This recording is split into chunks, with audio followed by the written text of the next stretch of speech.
A very good morning to all my dear students. Today we are just going to start, or you can say continue our previous video of the chapter The Happy Prince. Now today we are just come here on 31st page and we are just continue our previous video with last two line of this page. In this, Prince said, "Alas, I have no ruby now." Before this, let me give you the idea of the plot that अभी तक Prince ने अपने sword में लगी हुई Ruby को extreme stress को पहुंचा दिया है, जो एक पुअर लेडी है जो एम्ब्रॉयडरी करके अपने बच्चे का और अपने घर का खर्च जो वो चला रही है। उसका बच्चा काफ़ी बीमार है। प्रिंस जो खुद उस सिटी का कभी प्रिंस रहा था, आज भले ही वो मूर्ति बन चुका है, लेकिन फिर भी उसके अंदर जो दिल है वो काफ़ी नर्म है और उस मूर्ति के अंदर भी एक यू कैन से एक अच्छा इंसान होने की काबिलियत छुपी हुई है।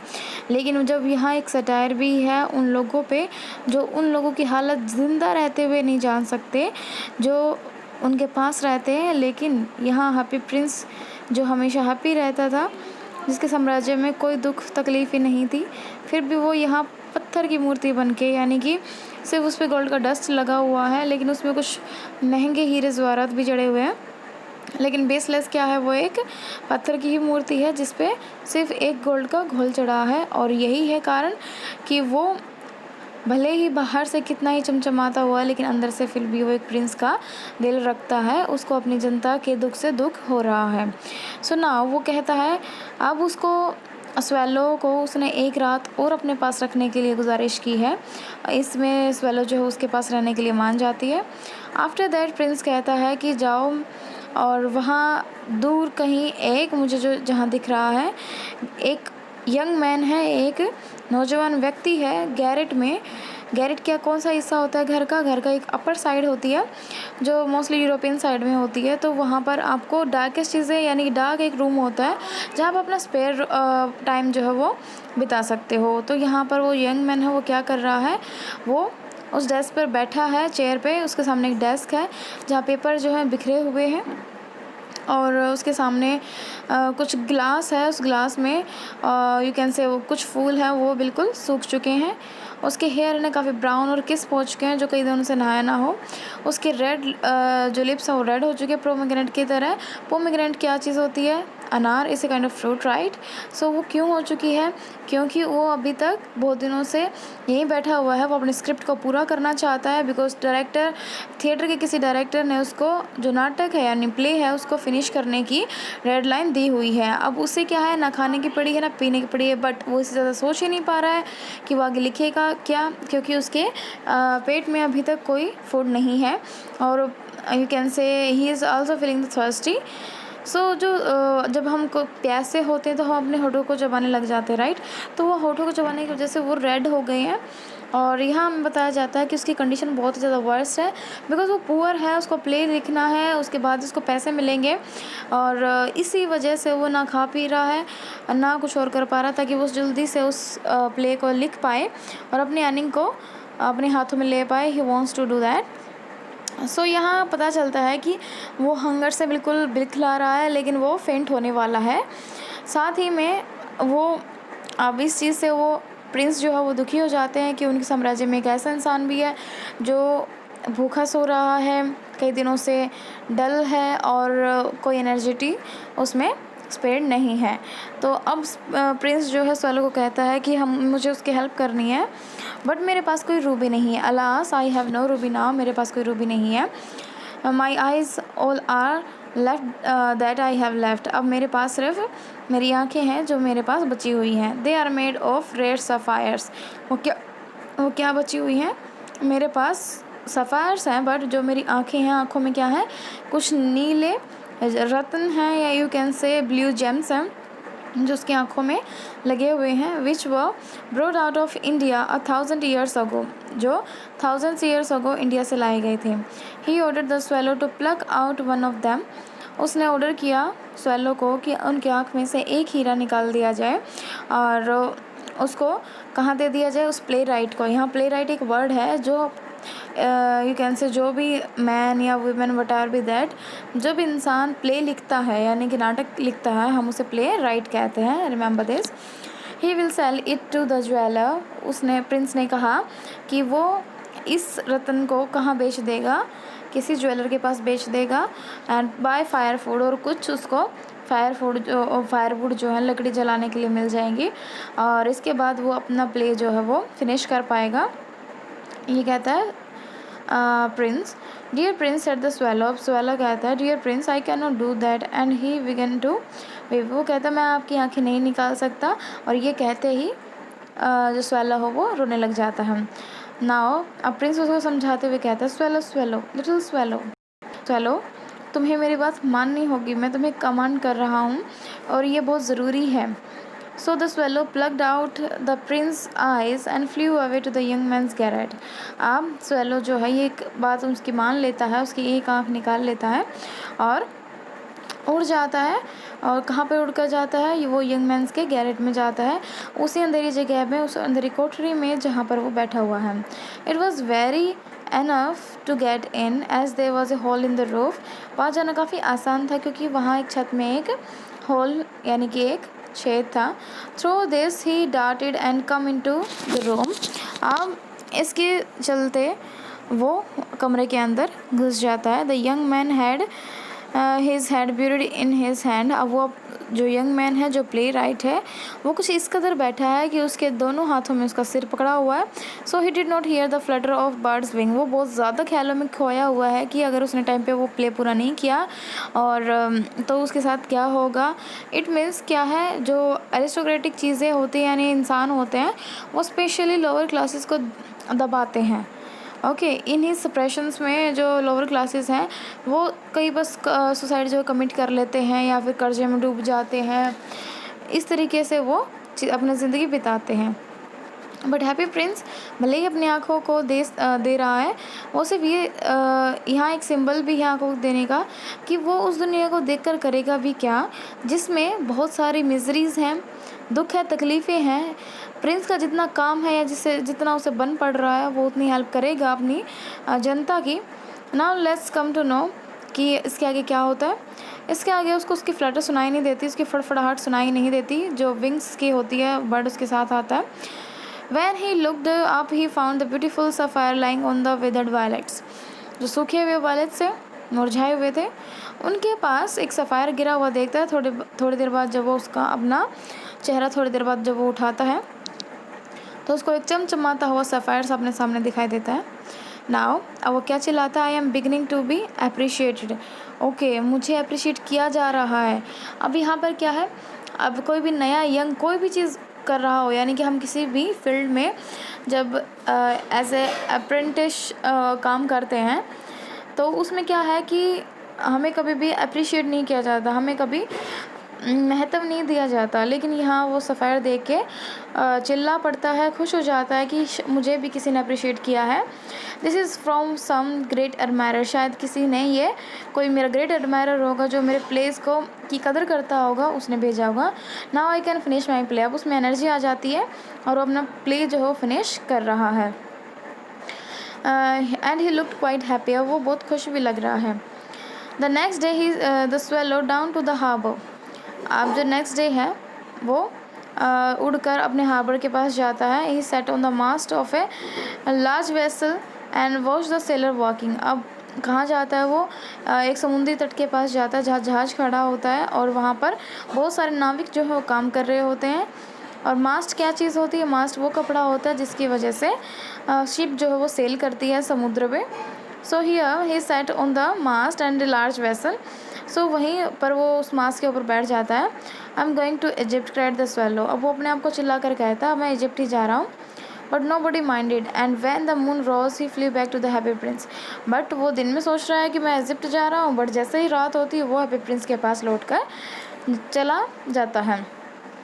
I have come to bid you goodbye he cried. अब वो कहता है कि मैं तुम्हें यहाँ गुड बाय कहने आया हूँ प्रिंस।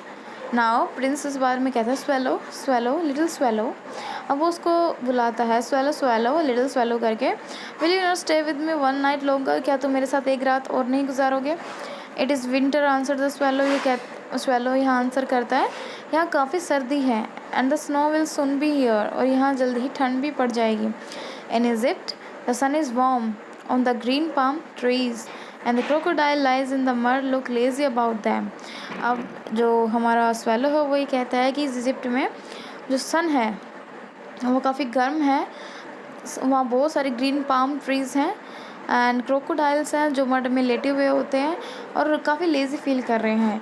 यहाँ पर इस सिनेरियो को दर्शाने का मतलब है कि वहाँ पर काफ़ी सुहावना मौसम है, क्योंकि क्रोकोडाइल्स जो हैं वो मड में तभी लेटते हैं जब बाहर गर्मी होती है and they need some kind of you can say coolness in their body, and they'll just drag themselves into the you can say mud for some coolness. So here we come to know that वहाँ पर बहुत अच्छा मौसम है। In the square below said the happy prince, there stands a little match girl। अब happy Prince उसको जाने के लिए यानी कि रोकने के लिए कहता है और उसको एक काम बताता है कि शायद ये तुम्हारा आखिरी काम हो तो तुम मेरे लिए ये काम कर दो। तो वो कहता है कि यहाँ पर एक स्क्वायर यानी कि एक चौराहे पर वहाँ पर एक मैच गर्ल, एक छोटी सी मैच गर्ल है। यह मैच गर्ल कौन होती है? जो मैस्टिक सेल करती है। तो वहाँ पर एक लड़की है जो अपनी मैस्टिक बेच रही है। She has let her mastic fall in the gutter. अब गटर क्या होता है? गटर हम वी ऑल नो दैट वो सड़ा हुआ एरिया जहाँ पर सारा गंद जो है वो इकट्ठा होता है। सो यहाँ पर जो है उसके सारे मैस्टिक्स जो हैं, जितनी भी माचिस की तिल्लियाँ हैं, माचिस हैं, वो गटर में गिर गई हैं and they all are spoiled, और वो उसमें गिरकर सारी ख़राब हो चुकी हैं। Her father will beat her if she does not brings home some money. और उसके पिता जो may be some kind of drunkard, क्या पता वो ड्रंक कार्ड हों, तो इसलिए वो उसको मारेंगे जाते ही, क्योंकि वो को एक भी मनी घर लेकर नहीं आई। एंड शी इज़ क्राइंग, और वो रो रही है। शी हैज़ नो शूज़ और स्टॉकिंग्स, उसके पास ना जुराबे हैं ना ही जूते हैं। And her little head is bare, और उसका जो छोटा सा सिर है वो भी ठंड में बिल्कुल नेक्ड है, मतलब उस पर कोई कैप वैप नहीं है, कोई कवर नहीं है। Plugged out of my other eye and give it to her and her father will not beat her. अब तुम्हें क्या करना है? तुम्हें दूसरी आँख का सफ़ायर जो है तुम उसको उतारो और वो उसको जाकर दे दो, ताकि उसके पिता उसको पीटे ना। सो I will stay with you one night longer, said the swallow, but I cannot pluck out your eye. You would be quite blind then.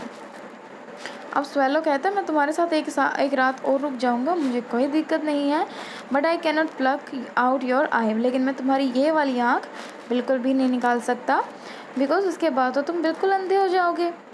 Now sir prince कहता है swallow swallow little swallow do as I command you, जैसा मैं तुम्हें कहता हूँ तुम वैसा ही करो swallow. So he plucked out the prince other eye and darted down with it. So दूसरी आई जो है प्रिंस की वो प्लग करता है और उसको डार्ट करता है, कहाँ पर? यानी कि उसको दे देता से उसको बाहर निकाल देता है।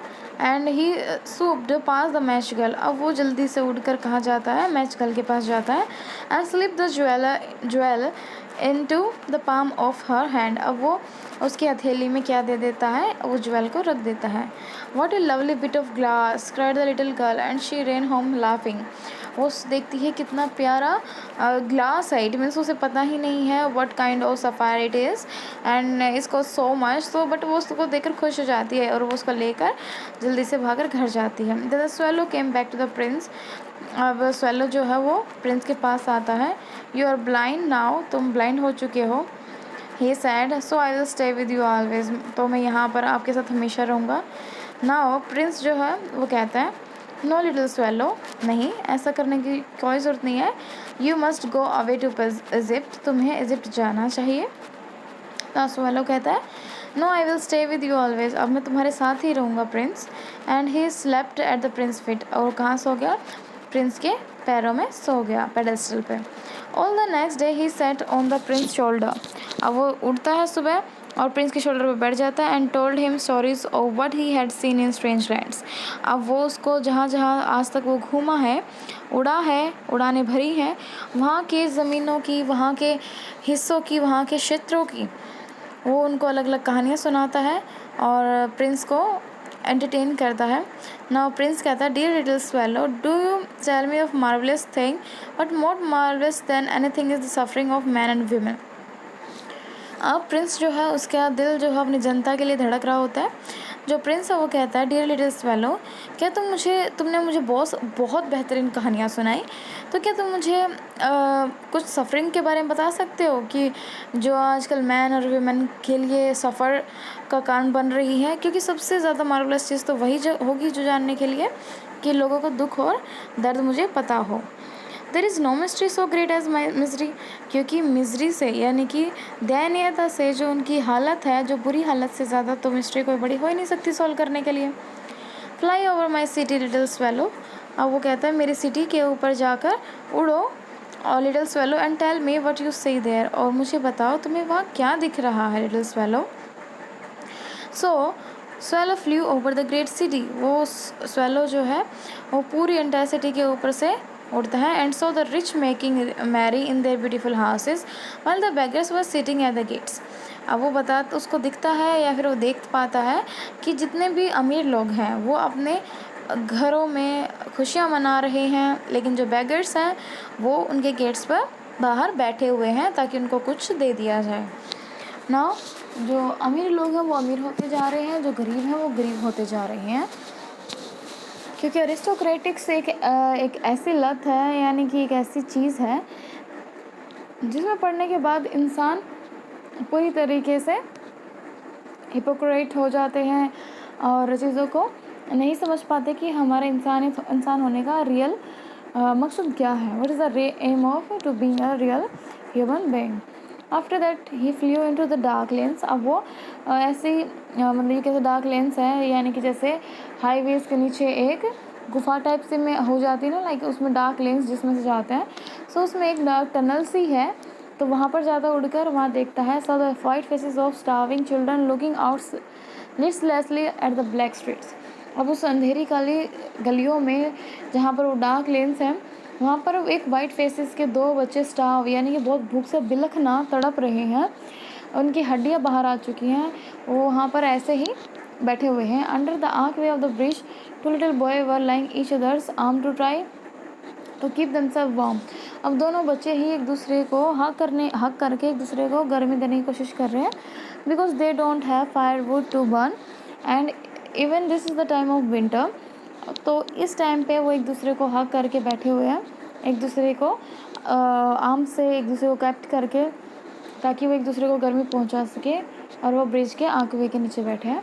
हाउ हंग्री वी आर, हम कितने भूखे हैं, they said. We you must not lie here shouted the watchman, जो वॉचमैन गेट के बाहर वहाँ आसपास सुन रहा है, वो कहता है झूठ मत कहो, चलो यहाँ से जाओ। And they wander out into the rain, और वो उस आंकवे से बाहर चले जाते हैं, यानी कि जहाँ बाहर रेन हो रही है वॉचमैन उन्हें डांट कर फटकार कर उन्हें बाहर भेज देता है। यानी कि यहाँ पर गरीब भी गरीब की नहीं सुन रहा है, जिसके पास थोड़ा सा पैसा आ जाता है उसके पास बहुत सारी यू कैन से नेगेटिविटीज़ आ जाती हैं। फॉर एग्जांपल वो हिपोक्रेट हो जाता है, काफ़ी यू कैन से ऐसा इंसान हो जाता है जो दूसरों की मिजरीज़ को नहीं समझता है। सो ऐसे इंसानों से तो बेटर है कि वो हैप्पी प्रिंस की तरह अंधे ही हो जाएं। At least they are not even give their participation in their miseries, right. If they have the hand to earn, then they can also give from that particular hand, because God will happy about that, right? So after that then he flew back and told the prince what he had seen। अब वो वापस उड़कर जाता है, उसने जो देखा है दो बच्चों के सिनेरियोज को वो जाकर प्रिंस को बता देता है। I am covered with fine gold said the prince। अब इसका सोल्यूशन प्रिंस के पास है। प्रिंस कहता है मेरे ऊपर जो एक परत चढ़ी हुई है वो एक फाइन गोल्ड की है। You must take it off leaf by leaf and give it to the poor. The living always think that gold can make them happy। यहाँ living का मतलब है वो जीवित इंसान। यहाँ एक पुअर यू कैन से एक मूर्ति के लिए उस पे सोने का होना या फिर कुछ भी चढ़ा होना is not any kind of you can say there is no importance of it, right. So यहाँ पर हमें पता चलता है कि हैप्पी प्रिंस सिर्फ अपने लाइफ में होने वाले सारी घटनाओं से दुखी है, जो भी वो सफ़र करते हुए लोगों को देख रहा है उनसे। तो यहाँ पर उसने रास्ता निकाला कि जो भी उसमें फाइन लेयर चढ़ी हुई है गोल्ड की वो स्वेलो उसको लीफ बाय लीफ उतारे और उन गरीब बच्चों को दे दे, क्योंकि वो गोल्ड को देखकर खुश हो जाते हैं। After that leaf after leaf of the fine gold the swallow picked of. अब चिड़िया ने जो पक्षी था उसने एक लीफ करके, यानी कि एक एक लीफ से, लीफ बाय लीफ वो उतारता गया उसके गोल्ड को, till the happy prince look quite dull and grey. अब ये उतारने के बाद हैप्पी प्रिंस की जो मूर्ति है वो काफ़ी कैसी लग रही है, डल और ग्रे लग रही है। Leaf after leaf of the fine gold he brought to the poor, उसने गरीबों में वो सारी फाइन गोल्ड जो बांट दिया। एंड द चिल्ड्रंस फेस ग्रू रोजियर, अब जो जिनके पेल हो चुके थे भूख के कारण, स्टाव के कारण, अब उनके फेस भी कैसे हो गए हैं, गुलाबी हो चुके हैं। And they लाव्ड and played in the street, अब वो खेल रहे हैं, कूद रहे हैं कहाँ पे, स्ट्रीट में। वी हैव ब्रेड नाउ, अब वो कह सकते हैं हम अब खा सकते हैं, वो बहुत ज़ोर से चिल्लाते हैं। दैट मीन्स हैप्पी प्रिंस ने अपना सब कुछ दे दिया for the sake of their happiness, but still जो लोग जिंदा हैं, what they are doing, they are just doing the kind of suppression to the poor classes. So this is a hypocrisy in our modern world, and this is a kind of satire over the political, religious and social hypocritic persons.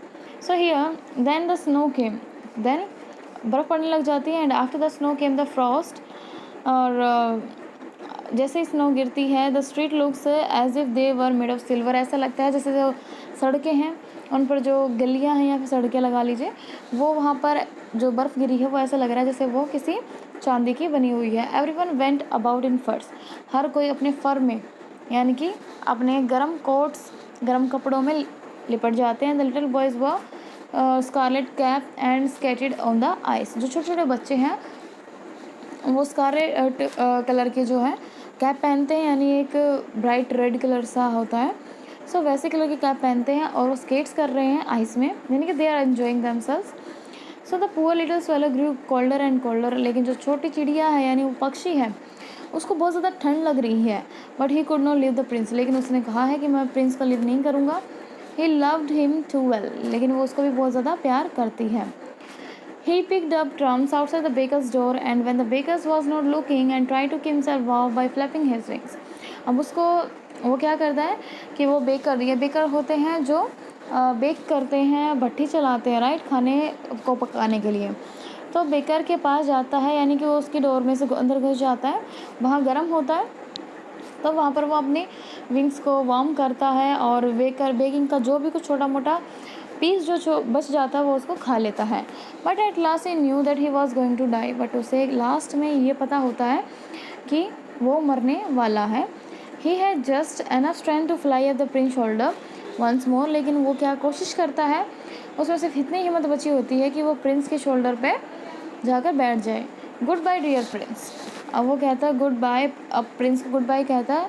He murmured, वो थोड़ा सा मरमर करता है, यानी कि अंदर अंदर बोल रहा है, विल यू लेट मी किस योर हैंड, क्या मैं तुम्हारे हाथ को किस कर लूँ। I am glad that you are going to Egypt at last little swallow, अब प्रिंस को लगता है कि वो इजिप्ट जा रहा है, इसलिए वो उसको गुड बाय कर रहा है। तो प्रिंस कहता है कि शायद तुम इजिप्ट जा रहे हो, आखिरकार चले जाओ, बहुत अच्छी बात है little swallow. You have stayed too long but here you must kiss me on the lips for I love you, but यहाँ पर तुम मेरे हाथों का नहीं मेरे होठों को किस करो, बिकॉज मैं तुमसे बहुत ज़्यादा प्यार करता हूँ, क्योंकि तुम बहुत ज़्यादा अच्छे हो। It's not the Egypt I am going to, ये स्वेलो कहता है मैं इजिप्ट में नहीं जा रहा, I am going to the house of death, मैं मरने जा रहा हूँ, यानी कि मेरा घर जो होगा वो मृत्यु होगा। Death is a brother of sleep is he not, अब वो डेथ को एक पर्सोनिफाइड कर रहा है यहाँ पे कि डेथ है वो किसका भाई है, नींद का है कि नहीं। नींद थोड़ी देर के लिए आती है, लेकिन थोड़ी देर के लिए आती है, लेकिन डेथ हमेशा के लिए आती है, बट चीज़ें वही होती हैं, आंखें बंद हो जाती हैं। एंड ही किस the happy Prince on the lips and fall down dead on his feet, लेकिन वो जैसे ही उस हैप्पी प्रिंस को किस करता है, उसकी लास्ट विश जो थी, और वैसे ही वो डेड हो जाता है, मर जाता है, और वो प्रिंस के फुट में पैरों में गिर जाता है। At that moment he curious crack sounded inside the statue as if someone had broken, और जैसे ही वो गिरता है वैसे ही स्टैचू के अंदर से एक आवाज़ आती है, क्रैक साउंड आती है, जैसे कुछ टूट गया हो।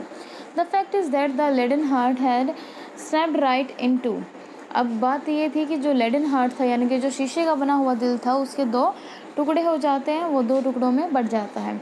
It certainly was a dreadfully hard frost, शायद वो ये कह सकते हैं कि ये बहुत ज़्यादा हार्ड फ्रॉस्ट और बहुत कड़क की ठंड पड़ रही है। Early in the morning the mayor was walking in the square below in company with the town councillor. अब यहाँ दो कंडीशन है उसके दिल टूटने की। एक तो ये हो सकता है कि वो दुखी हो गया कि उसकी जो स्वेलो है वो मर गई है, राइट। हम में से हम भी being a sympathise person we can also feel the feeling of that particular prince. तो या फिर ऐसा हो सकता है कि ठंड ज़्यादा थी तो लेड्स का बना हुआ दिल भी तड़क गया। तो आफ्टर दैट सुबह नेक्स्ट मॉर्निंग मेयर आते हैं इन द स्क्वायर बिलो, वो नीचे उसी पेडेस्टल के पास in company with the town councillor, वो टाउन काउंसलर के साथ वहाँ आते हैं। As they passed the column he looked up the statue. जैसे ही वो वहाँ से कॉलम को पास कर रहे थे, यानी उस स्ट्रीट को पास कर रहे थे, तो उनको स्टैचू दिखाई देती है जो हैप्पी प्रिंस की है। Now dear me how shabby the happy prince looks, he said. Mayor कहते हैं देखिए कितने बुरे लग रहे हैं हैप्पी प्रिंस, यहाँ पे कितना शैबी लग रहा है, कितना डल लग रहा है, right. How shabby indeed, cried the town councillor who always agreed with the mayor and they went up to look at it. अब मेयर कुछ भी कहे, टाउन काउंसलर्स तो उसके पीछे लय में लय मिलाते हैं। तो वो ऊपर देखते हैं, वो कहते हैं हाँ कितना शैबी लग रहा है, ये कितना गंदा लग रहा है, कितना डल लग रहा है वास्तव में। The Ruby had fallen out of his sword, his eyes are gone and he is golden no longer, said the mayor. In fact he is little better than a beggar. अब यहाँ कहते हैं कि उसकी आँखों, उसके स्वॉर्ड में से रूबी भी गिर चुका है, उसकी आँखों में से जो जेम है वो भी जा चुके हैं, और अब इस पर कोई गोल्डन कलर भी नहीं रहा है। ये कौन कहता है? मेयर। अब तो ये सिर्फ बैगर से थोड़ा ही सही रहा है, यानी कि बैगर जैसा ही हो गया है। Little better than a beggar, said the town councillor. और जो टाउन काउंसलर हैं वो यही बात कहते हैं कि बिल्कुल सही कह रहे हो मेयर साहब, little better then a bagger. And here is actually a dead bird at his feet continued the mayor। अब कंटिन्यू करता है मेयर कि उसके पैरों में तो मरा हुआ एक पक्षी भी पड़ा है। we must really issue a proclamation that birds are not to be allowed to die here। अब मेयर कहते हैं हमें एक ऐसा प्रोक्लेमेशन निकालना पड़ेगा, दैट मीन्स हमें क्या निकालना पड़ेगा, एक ऐसा लॉ जारी करना पड़ेगा जिसमें हम ये लिखेंगे कि कोई भी पक्षी यहाँ आकर नहीं मर सकता, ठीक है। And the town clerks made a note of the suggestions, वो नोट बना रहे हैं कि क्या क्या मेयर साहब कह रहे हैं, right. So after that they pull down the statue of the happy prince. अब वो ये कह के हैप्पी प्रिंस की जो मूर्ति है, स्टैचू है, उसको तोड़ देते हैं। And as he no longer beautiful he is no longer useful. तो हैप्पी प्रिंस की जो मूर्ति है वो जो ब्यूटीफुल नहीं रही है और वो सुंदर भी नहीं रही है, तो उसको यूज़ भी नहीं रहा है। And said the art professor of the university. अब ये कौन कहता है? Art professors. देखिए अभी तक जिन्होंने भी हमारे हैप्पी प्रिंस को एडमायर नहीं किया, यानी कि उसको बीइंग एक स्टैचू अगर गोल्डन का होता तो वो उसको एडमायर कर रहे थे, अपने लिए अपने लायक मान रहे थे, और उसको एक आर्ट की तरह यूज़ कर रहे थे कि जो हमारे शहर में बहुत अच्छा लगेगा तभी हम रखेंगे। अब उस पे से सारी चीज़ें उतर चुकी हैं, सारे सफ़ायर्स उतर चुके हैं, सारी जेम्स उतर चुके हैं। Then after that the main चीज़ है वो क्या होती है? वो होती है कि वो जो आर्ट प्रोफेसर है जिससे आर्ट की भी नॉलेज नहीं है, वो उसको कहता है ये ब्यूटीफुल नहीं लग रहा तो इसका कोई यूज़ भी नहीं है। Now then they melted the statue in the furnace. वो क्या करते हैं? उस स्टैचू को फर्नेस में यानी कि भट्टी में जला देते हैं। वट ए स्ट्रेंज थिंग, बहुत ही अजीब चीज़ हुई। Set the overseer of the workman at the foundry. Foundry होती है जहाँ किसी चीज़ को पिघलाया जाता है। तो जैसे ही उसके स्टैचू को पिघलाया जा रहा था, राइट, तो यू कैन से उसके ओवरसीयर यानी कि जो उसके ऊपर यानी कि सुपरवाइजर्स होते हैं जो देखते हैं कि क्या हो रहा है उस फाउंड्री में। This broken lead heart will not melt in the furnace. जो ब्रोकन हार्ट था लेड का, वो फर्नेस से यानी उस भट्टी में नहीं जला। We must throw it away, हमें इसको बाहर ही फेंकना होगा। So they threw it on a dust heap where the dead swallow was also lying. अब कोइंसिडेंस ऐसा हो गया कि उन्होंने उसका दिल भी वहीं फेंक दिया जहाँ पर डेड स्वेलो को फेंका हुआ था। नाउ अब हमें यहाँ एक चीज़ पता चलती है कि हमारे जो हैप्पी प्रिंस है वो अपने जनता के लिए, अपनी इवन जो बचे खुचा जो भी चीज़ था स्टैचू का वो भी पिघला कर दे रहा है, बट उसने अपना जो दिल है वो सिर्फ किसको दिया था, अपने दिल में जगह किसको दी थी, that is the particular swallow. Now ये ऑस्कर वाइल्ड कहते हैं ब्रिंग मी, सॉरी यहाँ गॉड जो है, अब गॉड की कन्वर्सेशन होती है एंजल से, bring me the 2 most precious thing in the city. अब वो कहते हैं कि शहर की 2 सबसे मोस्ट प्रीशियस थिंग मुझे ला कर दो एंजल। तो उनमें से एक एंजल जो उसके पास रहते हैं तो बाहर जाते हैं धरती पे और वो लेडन बर्ड और वो डेड बर्ड उठाकर भगवान के पास ले आते हैं। तो भगवान के पास लाकर कहते हैं, भगवान के पास जैसे ही वो लेकर आते हैं तो भगवान कहते हैं, गॉड कहते हैं, यू हैव राइटली चूजन, तुमने बिल्कुल सही चूज़ की है जो सबसे प्रीशियस चीज़ है। For in my garden of paradise this little bird shall sing for evermore. अब जो छोटा बर्ड है यानी लिटिल बर्ड है जो मर गया है, जिसने बहुत अच्छे अच्छे काम किए हैं, वो मेरे हेवन में हमेशा के लिए रहेगा और यहाँ हमेशा गाता रहेगा। And in my city of the gold the happy prince shall praise me, और हमेशा मेरी सिटी ऑफ गोल्ड में हैप्पी प्रिंस वहाँ रहेगा और मुझे प्रेज करेगा। It means he will admire me. So here is the end of this very story. I hope this has been clear to you. Now let us discuss some of the glossary. यहाँ seamstress means a woman who makes a living by sewing. Thimble has already been told, and garret is a small dark room at the top of the house. Now let's talk about the question and answers. Here, think about it as given. First is that why do the courtiers call the happy prince the happy prince? Is he really happy? What does he see all around him? और जो courtiers हैं, जो से courtiers थे happy Prince के time पे, उसको happy Prince क्यों बोलते थे? क्योंकि वो खुश रहता था, उसके साम्राज्य में कोई भी यू कैन से कोई दुख या वरी सोरो वट एवर बी दैट वो चीज़ें नहीं थी, तो इसलिए वो खुश था। हाँ, वो सच में खुश था क्योंकि वो अपने आसपास में एक अच्छी चीज़ों को देख पा रहा था, अपने जीते जी वो हर किसी को खुशियाँ दे पा रहा था। Why does the happy prince send a ruby for the seamstress? What does the swallow do in the seamstress house? अब आपको वही सारे जो इंसिडेंट है वो लिखना है, यहाँ पर आंसर करना है why prince sent the ruby for the seamstress, because he was feeling sad because of the poor condition of the seamstress. Then third is for whom does the prince send the sapphire and why? Sapphire, he is sent for the 2 person. One is for the young man who can play right, and another one for the little girl, for the little match girl. Why? Because they suffer a kind of miseries in their life. And what are the miseries? You have to write down in your fair notebook.